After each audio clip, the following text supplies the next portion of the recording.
Are you looking for a new breakfast idea? Maybe you want to add some protein into your mornings for a little more staying power. Or maybe you're looking to simplify your morning routine. I have a recipe for you today for some protein egg bites.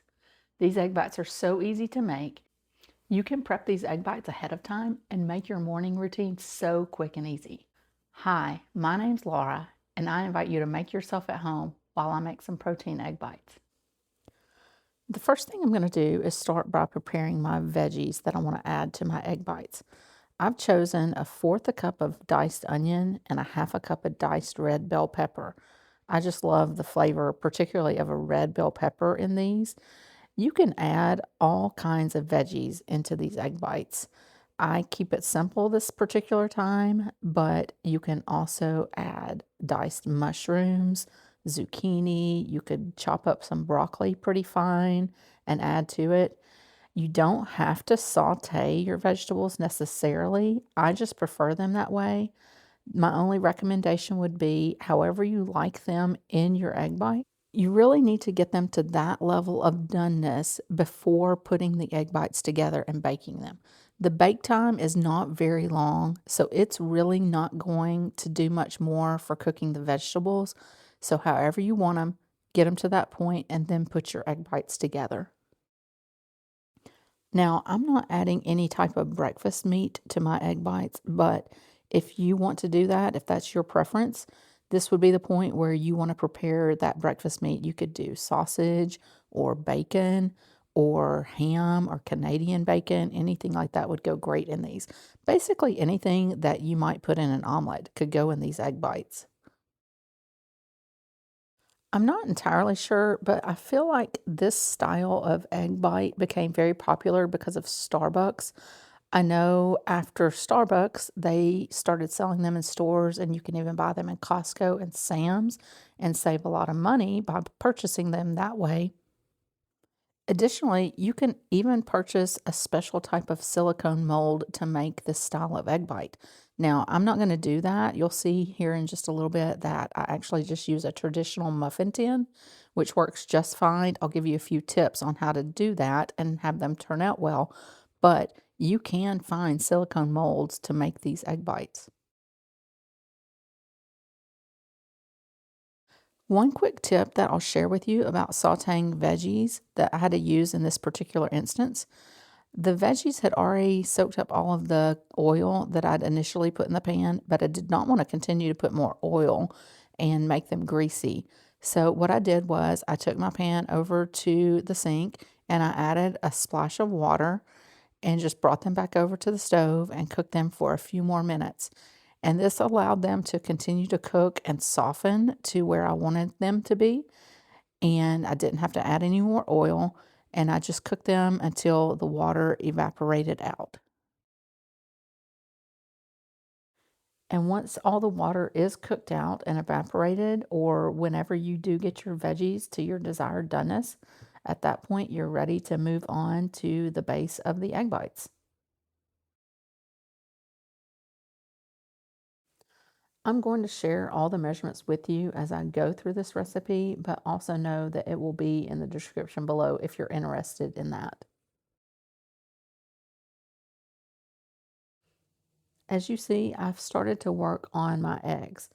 I'm using a total of 8 eggs, and I prefer to crack them one at a time and just check for shells, but that's just my personal preference. You can do whatever you want, but once I do get each one cracked, I just add it straight into my blender.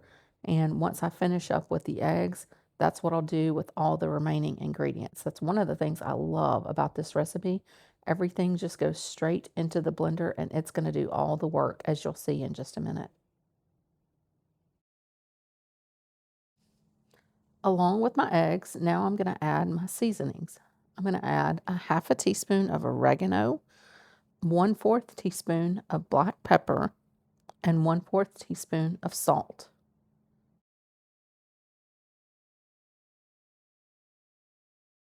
This next ingredient may be the surprise ingredient, and it's what's going to take the protein up quite a notch. You're going to add 1 cup of cottage cheese. Obviously, eggs are a great protein just on their own, but this is really going to take it up a level. And If you are not a big cottage cheese fan, never fear. By putting it in the blender and then cooking it the way that we're going to cook it, you are not even going to know there's any cottage cheese in this. And that is all you add to the blender. It's at this point that you turn it on and just let it do all of the mixing work for you. It really only takes about 20 to 30 seconds in a high-speed blender, not long at all. You basically just want to watch and make sure you don't have any lumps remaining. You want it to have a nice, smooth consistency. Now I'm going to move on to my muffin tin. Now, before I add these veggies, I've actually taken cooking spray and I've sprayed this muffin tin very generously. It's a nonstick cooking tin, but that doesn't make any difference. I highly recommend liberally spraying whatever you're cooking your eggs in. There's something about baking eggs onto things that just sticks. Even if it's a non-stick coating, it's still going to want to stick. However, if you spray it generously, that's going to be your best bet for removing the egg bites easily. Once I have sprayed my muffin tin, I then begin to load up each muffin cup with the veggies. I just try to take my veggie mixture and evenly divide it among the 12 muffin tins. Now, if you want to chop up some spinach, some fresh spinach would be great at this point. There's no need to cook it because it cooks down so quickly in the cooking process. You could also add some cheese, some shredded cheese, if you want more cheese in your egg mixture besides the cottage cheese. This would be a good time to add it. It's also a good time to add any of your breakfast meats if you've chosen to cook that and want to add those to it. Once you have added your veggies and any meats or additional cheeses or ingredients into your muffin tin, then you want to take your egg mixture and just divide it evenly among the 12 muffin cups. You can store these egg bites in the refrigerator and they will keep for several days, which is why they make such a good meal prep for breakfast. These egg bites are great on their own, but I love because of the size that they are. They're perfect to go on an English muffin. So we oftentimes will make a quick breakfast sandwich out of them. And for anyone who's curious to know, the cost breakdown for these comes out to about a quarter a piece. I really don't even know what the cost at Starbucks or even purchasing at the grocery store is, but I'm confident you cannot beat that. These egg whites need to bake at 350 degrees for about 20 minutes until they're completely set. And I'll offer one final suggestion about the baking process. I recommend placing a pan in the oven beneath them and adding some hot steaming water. This will just prevent any cracking and help them to bake up nicely.